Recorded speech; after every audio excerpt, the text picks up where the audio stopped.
Olá, meus caros, bem-vindos de volta. Hoje nós vamos estudar sobre os climas do Brasil. Nessa aula vamos identificar os climas brasileiros, compreender as causas e consequências da dinâmica climática no Brasil, caracterizar os fenômenos climáticos no território brasileiro. Você deverá acompanhar isso no seu livro, a partir da página 184. Então eu sugiro que você esteja com seu livro durante a apresentação desses slides, fazendo, grifando essas partes principais, né, as partes que daremos destaque nos nossos slides. Vamos lá? O clima. O clima é definido como a sucessão de diferentes tempos atmosféricos ao longo dos anos. O tempo necessário para determinar um tipo de clima é de no mínimo 30 anos, estudando o comportamento dos tipos de tempo de determinada região. Vamos então fazer uma separação. Vamos separar o que é clima e vamos separar o que é tempo. Vamos lá. O tempo, gente, é o estado momentâneo da atmosfera. E o clima é o comportamento do tempo em uma determinada área durante o longo período. E o clima que será o tema qual estaremos abordando ao longo dessa apresentação, ok? Um conjunto de fatores climáticos vai definir um tipo de clima de determinado lugar. Então, esses fatores não podem ser estudados isoladamente para a definição de um clima, mas sim de forma integrada, ok? Quais são esses fatores? Vamos lá. Altitude.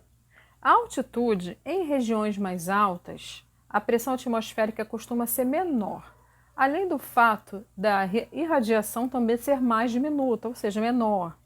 Assim, a temperatura costuma ser inferior, o que nos faz concluir que, quanto maior a altitude, menores as temperaturas, e quanto mais próximo ao nível do mar, maiores as temperaturas. No Brasil, 95% do relevo está abaixo de 1.200 metros de altitude. Logo, na maior parte do território, encontraremos uma temperatura mais elevada devido ao fator altitude. Somente em Campos do Jordão, São Paulo e nas serras catarinenses encontraremos altitudes acima de 1.200 metros. Outro fator, o relevo. O relevo, né, ele funciona como uma barreira geográfica. O relevo, por vezes, pode ser um fator influenciador do clima. O exemplo disso a gente pode ver na Serra de Borborema, né? E funciona como um bloqueio das massas carregadas de chuvas que se precipitam por ali. E aí aumentam as secas do sertão.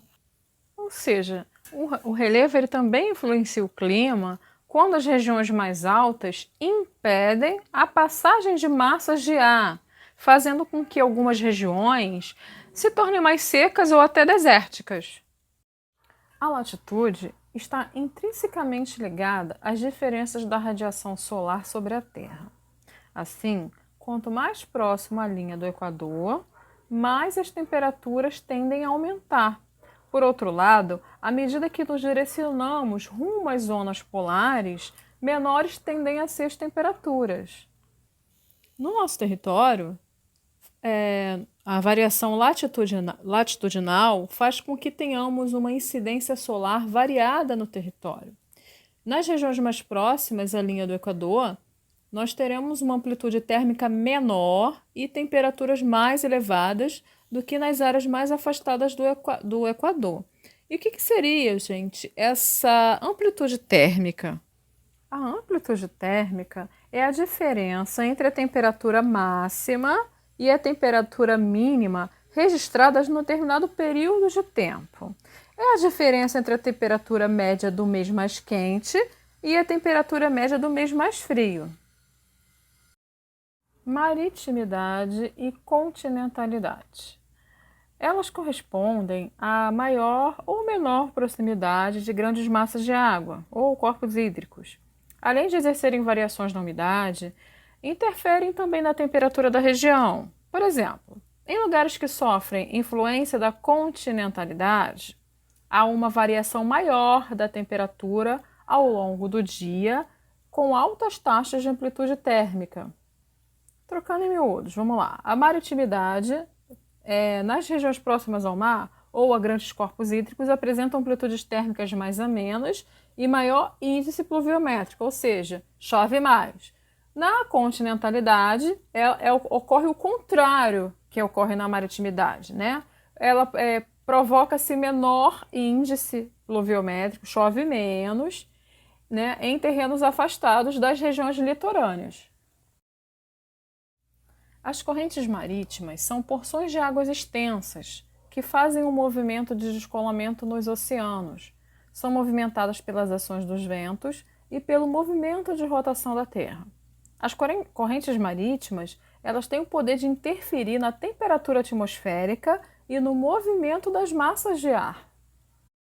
Em regiões em que o mar é mais quente, por exemplo, a evaporação aumenta e eleva a umidade, que se dispersa para outras regiões.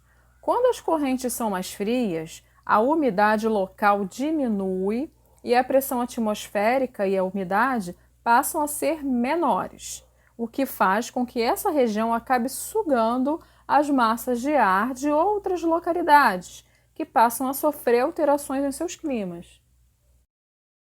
Massas de ar são grandes porções de ar da atmosfera que se estendem por milhares de quilômetros. Formam-se numa superfície homogênea pela pressão atmosférica. As suas características podem ser quente, fria, úmida e seca e vão depender das condições do ambiente em que se formaram e por onde farão sua trajetória. O encontro entre duas massas de ar diferentes formam as frentes de ar. As massas de ar no Brasil. A massa equatorial continental, ela possui as características de ser quente e úmida, formar-se na região amazônica, que é uma região de baixa pressão, o movimento convectivo devido à convergência dos alísios, dos ventos alísios.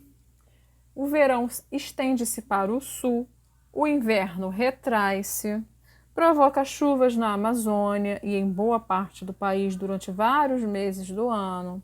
O principal fator para a grande umidade é a presença da floresta amazônica e o recuo da massa equatorial continental no inverno e, ao mesmo tempo, o avanço da massa polar atlântica proporciona o fenômeno denominado friagem.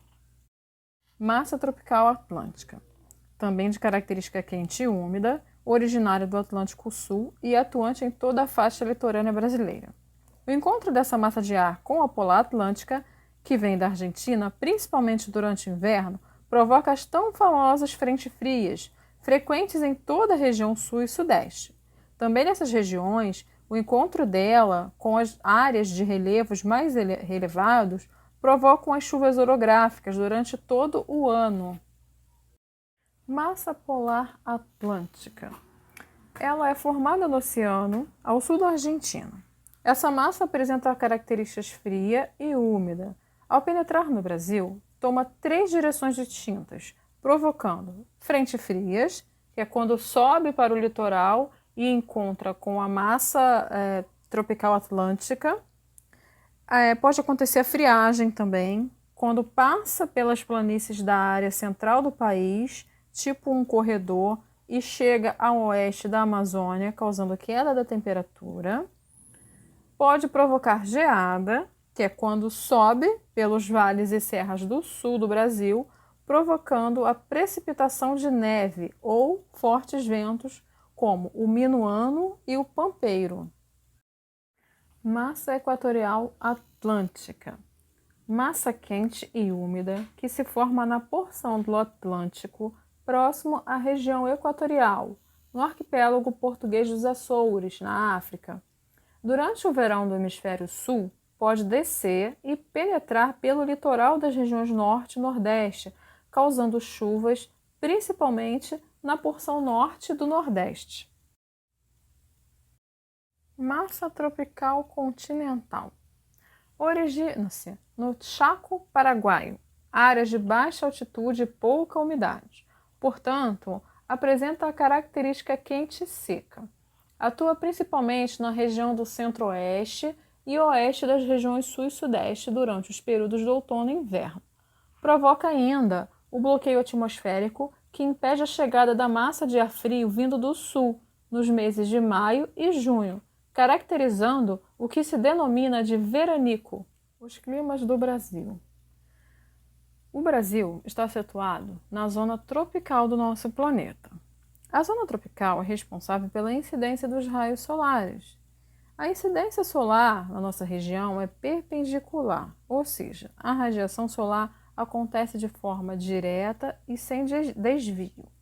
Através disso, a gente consegue classificar os climas do Brasil. E para classificar um clima, devemos considerar a temperatura, umidade, massas de ar, pressão atmosférica, correntes marítimas, ventos, entre muitas outras características.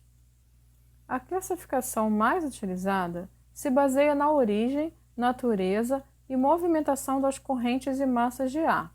Então, de acordo com essa classificação, os tipos de clima do Brasil são os seguintes: clima equatorial úmido, que ocorre na Amazônia.